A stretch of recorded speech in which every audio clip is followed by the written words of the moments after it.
It was a 1-point loss to the Pittsburgh Steelers for the Washington Commanders here in Week 10. It was a 3-phase loss. Pretty much every single phase has to have a hand in taking this latest defeat. And I'm going to tell you why that's a good thing on this live episode of Locked On Commanders, part of the Locked On Podcast Network, your team every day.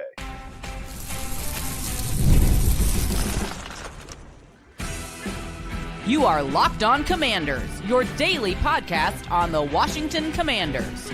Part of the Locked On Podcast Network, your team every day. And welcome in, Commanders fans, to this live episode of Locked On Commanders. Again, part of the Locked On Podcast Network, your team every single day. I'm your host, David Harrison, covering the Washington Commanders for Sports Illustrated's CommanderGameDay.com. Also find me helping out with WUSA9.com's coverage this season. I appreciate you coming through today, everydayers. Special thank you to you, as always, for coming through every single day. This is, of course, your daily podcast covering the Washington Commanders. And if you haven't already, please subscribe for free or wherever you are checking out today's episode, in which, of course, we're going to give out our 3 stars of the game. We do it every game, no matter what. When the team loses, you can pretty much be assured at least one of those stars is going to be from the other team. Talk about play of the game, a lot of options to choose from. We're going to talk about how the Washington Commanders did in our 3 must-dos to get a victory. Clearly, they did not get a victory. So where did they fall short on those? And we're going to start off talking about what happened in Week 10. And I'm going to give you my first take on the loss, which is that this is a 3-phase loss for the Washington Commanders. And that actually is a good thing moving forward. Today's episode is brought to you by FanDuel. New customers to FanDuel, place a $5 bet and you'll get started with $150 in bonus bets if your first $5 bet wins. Visit FanDuel.com to get started today. So the Washington Commanders here in Week 10, Northwest Stadium. I am inside the radio booth here in Northwest Stadium because if you can tell behind me, if you can see me on YouTube, it is raining out there. If you're only listening to me, just trust me, it's raining out there, and I don't have waterproof equipment all over the place. So we're doing this indoors where we're nice and safe from Mother Nature. But the Washington Commanders fall to 7-3. The Pittsburgh Steelers advance to 7-2. 28-27, of course, is your final. And look, this game went down basically to the final possession. The Washington Commanders had a 3rd and long that they needed to convert. Jayden Daniels connects with Zach Ertz, the tight end, right at the line to gain. Look, if you ask me, if you ask some other people in the press box, if you ask some people on the staff whether or not that should have been a first down, most of us are going to tell you that it certainly looked like it was a first down. Of course, there were some angles that we couldn't see from where we were at our vantage point and all those things. Jayden Daniels essentially told us after the game he couldn't necessarily see like Zach Ertz is, Zach, we need the 41. Zach is at the 41. What he sees is he's got a tight end open in the middle of the field and he's delivered the ball. Jayden Daniels did so, and the officials ruling and marking that Zach Ertz was short of that first down yardage. Pittsburgh Steelers come in, take over, run a few plays, try to run down the clock, eat up the Washington Commanders timeouts.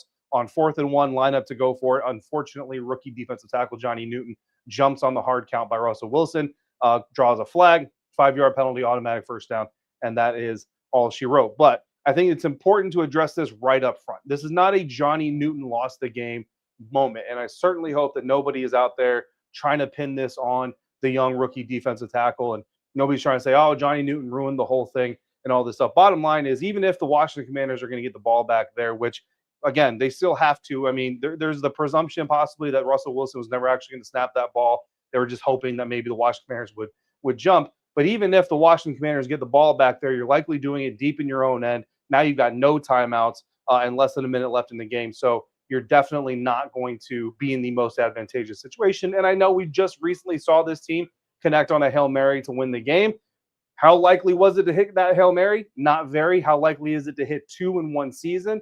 Even more, not very. And this Pittsburgh Steelers defense certainly is better than that Chicago Bears defense. And you can bet there's not going to be any Tyreek Stevensons on the field if that situation arises again. Totally get that you would love to see the Washington Commanders at least get the opportunity to try to do that. But unfortunately, it's just not the way that it goes. And 28-27 is the ultimate ending score for this game. Here's where not even necessarily looking for silver linings, just being upfront and just my opinion on this thing. The fact that the Washington Commanders lost this thing on all 3 phases is actually a good thing. And I'll get to why here in just a second. But when you look at special teams, obviously everybody's going to look at Olamide Zaccheaus for good reason. He muffs one punt, is able to fall on top of it, muffs another punt. The Pittsburgh Steelers end up recovering that one, getting a touchdown off of that turnover that at the time made it 14-7 Pittsburgh when, the Washington Commanders kind of had the momentum and was doing some really good things. Certainly, not something that you want to be able to do, and not something you want to be doing if you're Olamide Zaccheaus or the Washington Commanders special teams. So special teams has their part of this in that avenue. Now Zane Gonzalez coming in, for Austin Cyber, who wasn't able to go in this game, connected on all of his kicks. So you like that. But again, the muff punt deep in your own end leading to an opponent touchdown. You just can't have those things in the NFL and expect to win, a lot of games. On top of that, offensively, Jayden Daniels certainly looked, I would say he looked accelerated. I don't think he looked panicked. I don't think that the pressure definitely, was to blame. I think this kind of reminded me a little bit of that Tampa Bay Buccaneers game where it almost looked like he just kind of understood how good this defense is, understood how aggressive this defense was going to be. And that pressure basically built itself up just from a strategic standpoint before the Pittsburgh Steelers themselves even had to apply any pressure. And then once the game started, they were getting some pressure, getting some hits. Got an early sack out of Cameron Hayward, eventually got another sack out of Cameron Hayward, and then a third sack for Preston Smith, the former Washington member, now Pittsburgh Steeler by way of the Green Bay Packers. Those are the only 3 sacks. And I say only because this is a team, the Pittsburgh Steelers, very good at sacking the quarterback. So 3, especially in the context that they got those, actually isn't a terrible number to get against this defense, but still obviously more than you want to take. But just to me, it looked like Jayden Daniels, again, that process was a little bit more accelerated than usual, led to some inaccurate passes. There were also some moments where it kind of looked like he expected a receiver to maybe settle in his zone. The receiver kept going, and so the ball was off target there. And then there were just some that were straight up, just off target. There was one to Olamide Zaccheaus that he kind of had a lunge for, kind of got a hand on it, but really just not a ball you can expect him to catch. And I think the 2 biggest inaccurate passes that go down in this game is one to Noah Brown late on the right side of the field. Now, personally, I think the Pittsburgh Steelers defender probably should have been flagged for pass interference. He was running with Noah Brown down the sideline, kind of looked back towards the ball, but certainly looked back into Noah and ended up headbutting him. Like he had caught up to him so much that, they ended up going face mask to face mask. Noah Brown unable to make the catch through the contact. So, dude's not playing the ball. So if he's not playing the ball, then I feel like that should be a DPI. Certainly would have benefited the Washington Commanders there. And then the other pass that I think that really sticks out from this one has Luke McCaffrey coming in on a crossing route, just throws the ball a little bit too far ahead of him. Luke McCaffrey, I think, is faster than a lot of people really give him credit for. And if he's able to make that catch in stride, he may be gone for a Washington Commanders touchdown. Certainly could have swung the direction of these things. So those are going to be some passes that Jayden Daniels wants to have back, of course. But those are some things that just kind of stuck out. And then there were some drops, right? So Jayden was inaccurate on a few passes, but there were also some drop passes. Zach Ertz had one. Specifically, there was one that Noah Brown got his hands on that you want to see him come down with. So just, again, all over the line. Trent Scott, the replacement tackle, having to come in for Andrew Wiley, who was active but injured. Certainly not really, fully up to speed to play. I think he did a relatively decent job, but there were certainly some pressures given up by this offensive line. And then running backs, we're going to talk about them here in just a little bit. Defensively, the pass rush is going to want to say they got home quicker. But again, the biggest thing for the defense, I think you have a couple of untimely penalties. Actually, I think 3 or 4 about untimely penalties. The coverage break by Benjamin St-Juste, which he spoke to us about in the locker room. We'll talk about that here in just a little bit as well. And then tackling. I don't think we've seen this team tackle this poorly since early in the NFL season.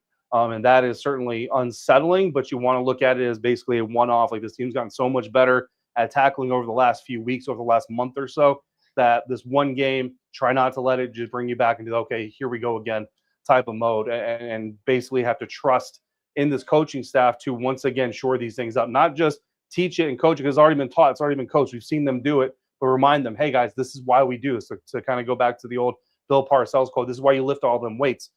That's why I think this is a good thing that this team, if you're going to lose this game, you obviously don't want to, but if you're going to lose this game, the fact that all 3 phases had a hand in it is actually a positive, because what you don't have going back on a short week with the Philadelphia Eagles coming up on Thursday, if you're a coaching staff, is you don't have a unit over here or a unit over here or a squad over here saying, hey, I did my job. Y'all messed this up. Y'all messed this up. I didn't mess this up. That would be worse. You know what I mean? I think, this locker room, this team, this roster is very much in sync. When you're talking about a coaching, mentoring standpoint for this team, the fact that, again, none of these phases can sit back and say, we did our part, we should have won by the way we played, y'all messed up, you figure yourself out. It actually brings you into the building on Monday, and you're all pulling the same direction because you're all in the mud together from this loss. So, again, as silver linings go, it's really one that's going to have to be dependent on what happens in Philadelphia. This team comes out in Philadelphia, and we see Jayden look back more, to the normal Jayden, not as accelerated.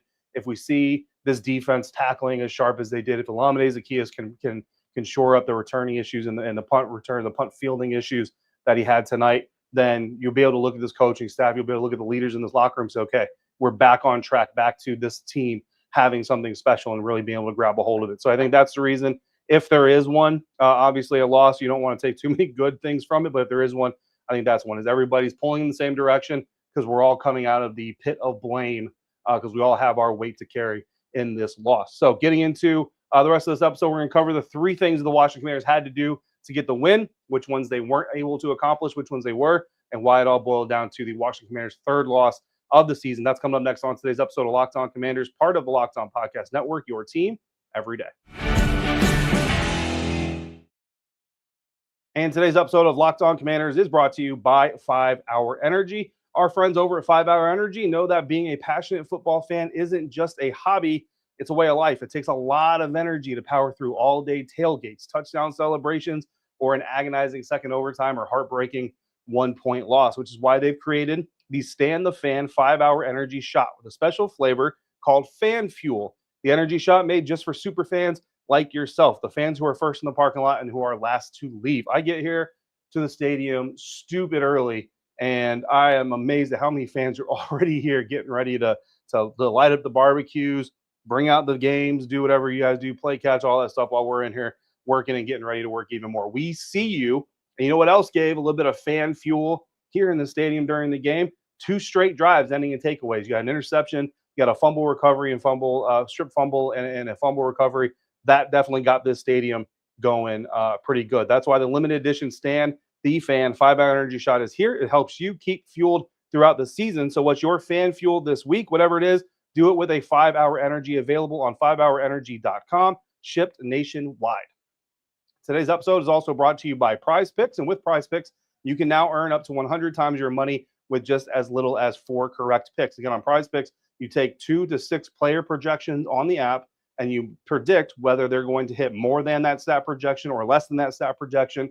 The more you get right, the more you win. And again, with as little as 4 picks, you can win up to 100 times your money. Prize Picks is the best way to get in the action on sports in over 30 states, including California, Florida, Georgia, and Texas.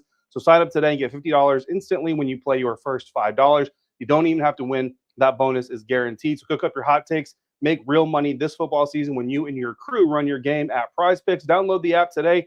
Use the code LOCKEDONNFL to get $50 instantly after you play your first $5 lineup. Prize Picks, run your game. Looking at our 3 must-dos of the week. Every crossover Thursday, we outline 3 things the Washington Commanders must do to get a win in the weekend's upcoming matchup. On Friday, we do a deeper dive. I give you the stats. I give you the tape review. I give you what I see, what I think, what I believe as to why these things will be or could be impactful in the weekend's game. And then here in our post game, we go back over the 3 and we take a look at how things went. If you want to get even more out of the Locked On Commanders podcast, all you got to do is become an insider. To do that, go to joinsubtext.com/LockedOnCommanders. And from there, you can text me. I will text you. You'll get bonus content. You'll get inside information, and you will get access to our insider-only Zooms. Our next insider-only Zoom is right after this live episode. So if you're watching live on YouTube and you want to get in on that live insider Zoom to come tell me what you think, do so. And we'll be firing out that invite here in just a moment. Join subtext.com/LockedOnCommanders to become an insider today. So our 3 things to refresh everybody's memory. Number 1, find a running game, a power running game without Brian Robinson Jr. and at the time, potentially without Chris Rodriguez Jr. Of course, Chris added to the active roster, signed officially to the active roster before the game. So he was active for this game. We'll talk about that. Number 2 is don't watch the ball, right? Don't get caught up watching the ball. The Pittsburgh Steelers like to do a lot of sleight of hand, get defenses out of position, out of play. We'll talk about how they did there. And then adopting the Marshawn Lattimore dog mentality as it goes. So number 1, this one we can quantify really well. We can look at the numbers and we talk about whether or not the Washington Commanders were able to find a power running game without Brian Robinson Jr. They end up signing Chris Rodriguez Jr. And guys, I'm going to be honest with you. I thought after what happened against the New York Giants, I thought that Cliff Kingsbury and this offense would utilize Chris Rodriguez Jr. a little bit more. I'm not saying he should have been like the starter or get the lion's share of snaps or anything like that, but I certainly did not anticipate Chris Rodriguez finishing the day with just 2 carries, 4 yards on the day. Had a 4-yard gain, had a no-yard gain, and that was it as far as Chris Rodriguez was concerned. with touches. Why? Because I think very clearly we can all kind of see by looking at this offense through the season, it's better and it's more efficiently run when the power presence is there. And the Washington Commanders simply did not establish that presence today. Austin Ekeler certainly was running the ball through the A gaps, B gaps, C gaps, D gaps, all of them. Certainly had some really good runs as well. You know, the stat line isn't the sexiest in the world. 13 carries, 44 yards, 3.4 yards per carry. The best average on the day. Jeremy McNichols, 4 carries for 7 yards. But the bottom line is the Pittsburgh Steelers just never had to worry about that part of the Washington Commanders offense. I don't know that Chris Rodriguez Jr. could have put the fear of the power run game into the Pittsburgh Steelers, but it at least makes them have to kind of understand it and respect it and also feel it. I think that's a really underrated part of trying to run with power against the defenses. You know, these linebackers, like they might get into that gap and they might stop Chris for a 1 yard or a 2 yard gain, but stopping Chris Rodriguez for a 1 or 2 yard gain versus Austin Ekeler for a 1 or 2 yard gain are vastly different experiences, right? Like one of them, it hurts a little bit more. And just like in a boxing match, those body blows add up.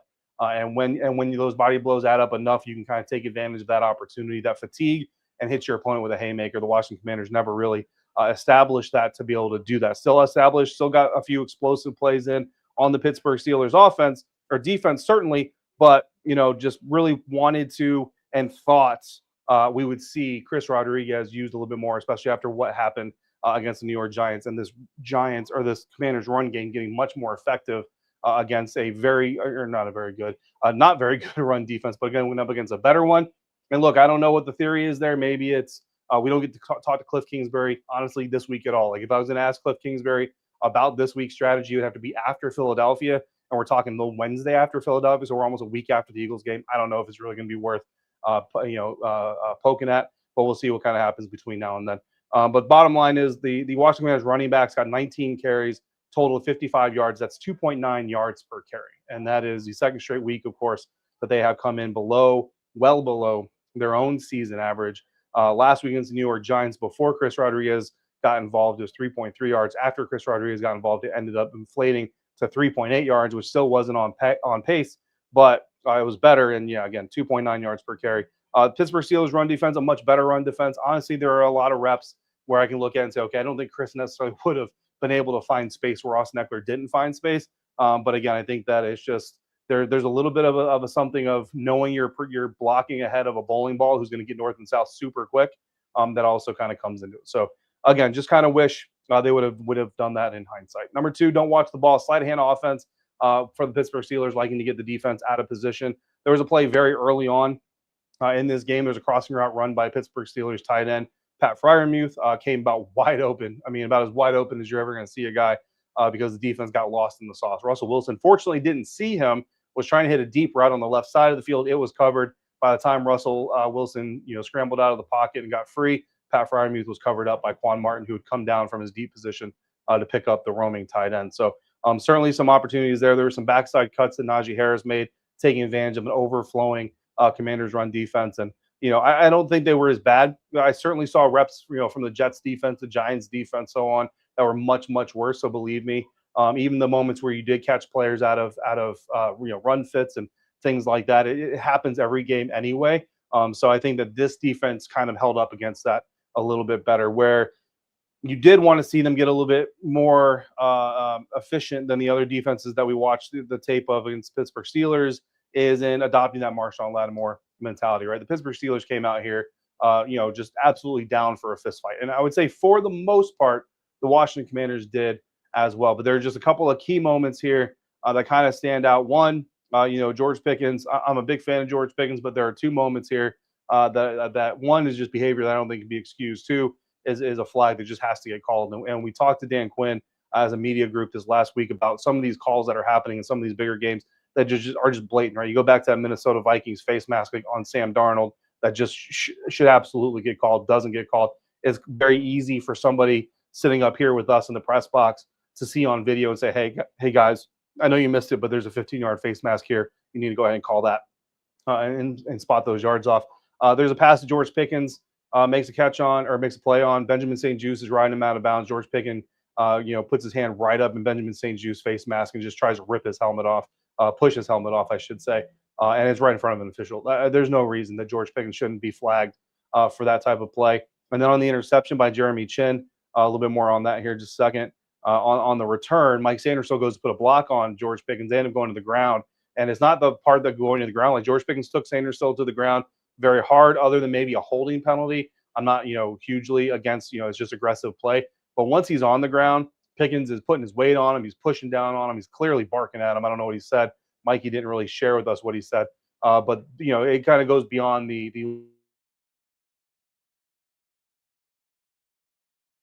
nature. So, again, I think that those are two plays that certainly should come out of it. But the Pittsburgh Steelers came out with that kind of dog mentality. The Washington Commanders, I think, tried to match that energy. Certainly Terry McLaurin matched that energy. But there's a big play given up by Benjamin St-Juste where he basically admitted to us after the locker room that he's not playing the fade. He should have been playing the fade. He wasn't playing the fade. It's inexcusable. He knows that. And the next time he has that opportunity, he says he'll definitely play it differently. Certainly that was one of the plays of the day. We've got a couple other nominees that we'll talk about, and then we'll identify the play of the day, unfortunately, in a Washington Commanders loss. That's coming up next on today's episode of Locked On Commanders, part of the Locked On Podcast Network, your team every day. And this episode of Locked On Commanders is brought to you by Omaha Steaks. Nothing delivers comfort and joy quite like the unrivaled quality and taste of Omaha Steaks. If you've never tried Omaha Steaks, I highly, highly recommend it. It's one of my favorite things to order every single year. This year, skip the holiday hustle and bustle and save 50% off gourmet gifts site-wide at omahasteaks.com. Plus, get a $30 reward card when you shop early and score an extra $30 off with the promo code NFL. With 5 generations of experience, they consistently deliver the world's best steak experience, and the gift experience experts at Omaha Steaks have made it easy to deliver the perfect gift with thoughtfully curated gift packages starting at $89.99. From legendary steaks, mouth-watering desserts, and more, save 50% off site-wide at omahasteaks.com.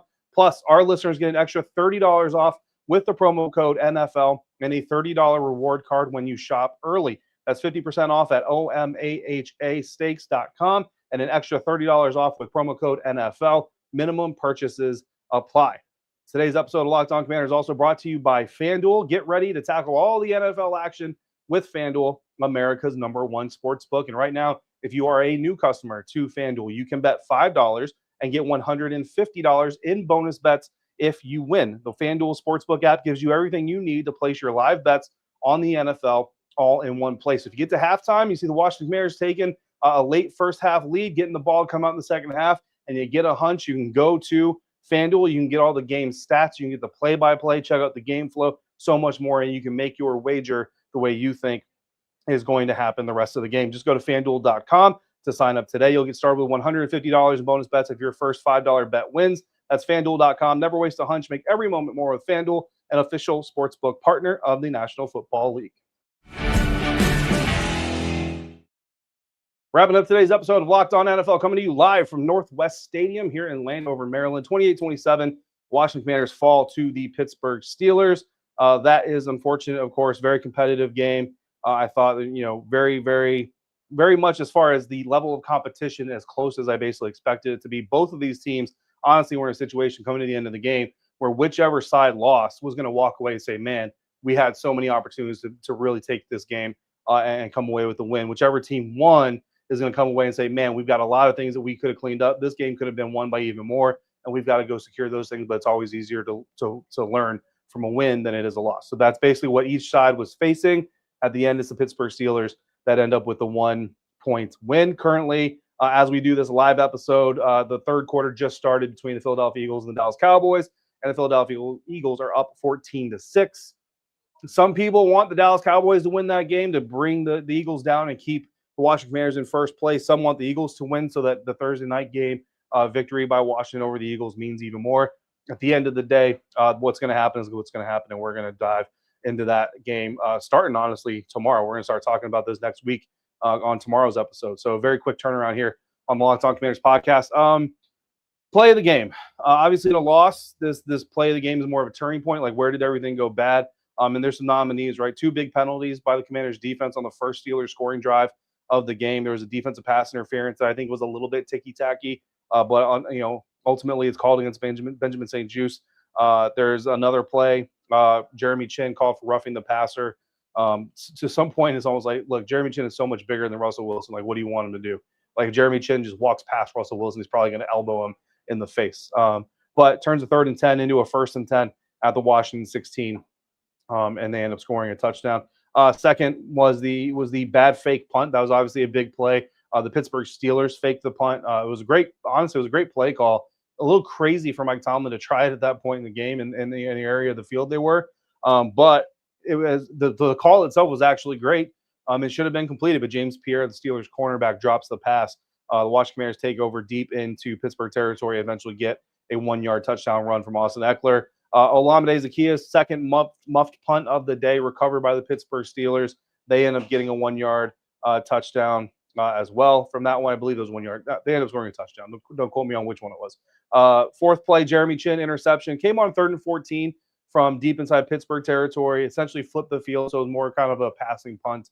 You know what I mean? It's probably how the Steelers really looked at it. But there was a morale boost. The stadium got involved. So there were certainly some benefits of that interception. I think that made that really big. And then Quan Martin stripping Jaylen Warren, Pittsburgh Steelers running back, going into the end zone deep, late in the game. Jeremy Chinn coming up the recovery. All of those things certainly were candidates. But I think ultimately, guys, we got to go with the Mike Williams touchdown. Russell Wilson finds Mike Williams for a deep touchdown pass over Benjamin St-Juste. Benjamin St-Juste is an off coverage against Mike Williams on that play. And, as Mike Williams is eating up his space with his stem, Ben just doesn't react fast enough. Ben is just flat-footed, not really in a back pedal, basically guarding. It was a 3rd and 9 play. He's basically guarding the sticks, which, that late in the game, there's 3 minutes, 24 seconds left in the game. The Steelers are down by 6 points. First down is certainly big. But at the end of the day, man, and Ben admitted this himself in the locker room. I've got it on tape, so I'll be dropping an interview episode, not really an episode, but interview video for you guys on the YouTube page, preferably tonight when I get home. But you'll hear Ben talk about it, that he's got to play that fade. Mike Williams is great at the fade. Russell Wilson, we've been talking about Russell Wilson's ability to throw the deep ball, especially on the perimeter, all week long. Ben knows it. You know what I mean? He got overly consumed by the 3rd down play and playing the marker. And Mike Williams was able to run by him, really unimpeded to the back part of the end zone and bring down the 32-yard pass from Russell Wilson. So it's just a rough day, or a rough moment, because Benjamin St-Juste otherwise, I think, played a fairly good game. But, of course, that's going to be the one that a lot of people latch on to. Again, 3-phase loss here against Pittsburgh Steelers. No one guy, no one play is responsible for the loss. But if there's one play that we have to pick out, which we do because that's the show format, I think that one kind of stands out the most among the rest. 3 stars of the game. Again, the Washington Commanders lose this one, so obviously there's going to be a Pittsburgh Steeler in the mix here. There probably should be more than one Pittsburgh Steeler in the mix. I thought about putting Russell Wilson in.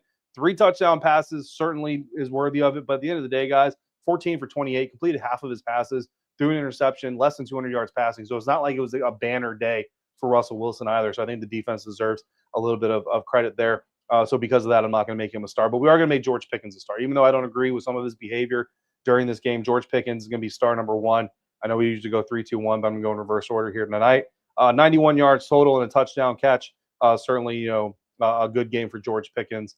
And if he was on your fantasy roster, even though you're a Commanders fan, you're going to be at least happy that you have those points for your fantasy team. Star number 3, you're going to go Terry McLaurin. No touchdowns tonight, but 6 targets, 5 catches, 113 yards. Terry and Jayden, again, that connection is just continuing to grow and grow and grow. Last week, 2 catches, 2 touchdowns. I think certainly Terry would much rather have that stat line versus the 5 and 113 yards, but a very good night for Terry McLaurin overall in this game. And then our second star, Jeremy Chinn. I know it came in a losing effort, man, but a fumble recovery, an interception, once again led the team in tackles. He has 12 on this one. Bobby Wagner had 7, so I don't know that Jeremy Chinn surpassed Bobby, but Jeremy Chinn is certainly getting up there as well. So I think Jeremy Chinn is going to be our second star of the day, our top star from the Washington Commanders. Also need to give a shout out to Dante Fowler Jr. All Dante Fowler Jr. does is get 2 sacks a game. 2 sacks this weekend against Russell Wilson. Frankie Louvu came in with a really big sack. I mean, completely looked like he was unblocked. I didn't watch it from the snap, but it looked like he came in completely untouched, unblocked. So Frankie Louvu also getting in there, getting a sack as well. And a little bit of a Sun Devil to Sun Devil hat tip. Thank you to Zane Gonzalez for not making my very biased opinion that the Washington Commanders should bring him in look like a bad biased opinion. Zane Gonzalez, perfect on his kicks in the losing effort again, unfortunately. So that's going to wrap up today's live recap episode of this 28-27 loss to the Pittsburgh Steelers. Fortunately or unfortunately, we are going to have to move away from it very, very quickly. We've got 2 episodes coming up, and then Thursday morning, Wednesday night, we'll drop our crossover episode with one of the hosts of Locked On Eagles, and we will be right back here for game time Thursday night, early Friday morning with a post-game episode of Locked On Commanders for you. In the meantime, if you've got questions, if you've got comments, all you got to do is shoot me a text message. Go to joinsubtext.com/LockedOnCommanders. Become an insider today and send me all of your thoughts. And thank you for making Locked On Commanders your first listen of the day, every day. Until we speak again, if you're out and about, please be safe, be kind, and I will see you right back here next time for another episode of Locked On Commanders, part of the Locked On Podcast Network, your team every day.